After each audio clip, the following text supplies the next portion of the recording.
name's Xander David Hugh. I'm a graphic designer. I live in Brighton. I'm 31 years old and I make Doctor Who intros for fun. I think a part of it is it makes you feel a little bit like you're a part of the show and contributing to the fandom. It's also a great challenge if you're trying to learn graphic design. I was initially a fan of Christopher Eccleston's Doctor Who. That's where I started. I haven't really been into the classic Who's that much, but it's something that I've been watching ever since and getting further and further into it and enjoyed it.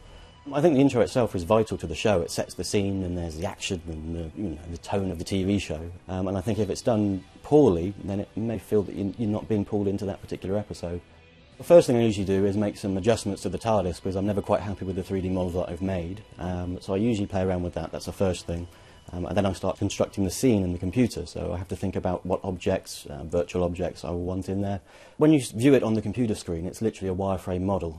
You don't see any colours or textures unless you move the quality up a little bit, but initially when you're working with the beginning of a project, it's best to keep the visuals as lower quality to be able to work with them and move them quicker.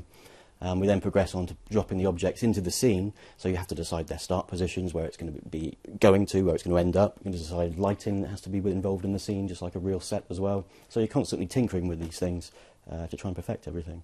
My most recent Peter Capaldi intro, I started off with a planet with rings and lots of asteroids, and some people pointed out that it looked a little bit like Gallifrey, but there were other planets and other things missing which would be there if it was Gallifrey. So I'm now producing another intro, and I'm putting these aspects in that other people have thought, that'd be fantastic. So the introduction sequence that I'm running for Capaldi now is going to be Gallifrey with the camera flying through, asteroids exploding, and then we're going to be down on the surface of Gallifrey with a Gallifrey model that I've made, and there's going to be lava and fire and explosions. So it's going to be fantastic, hopefully.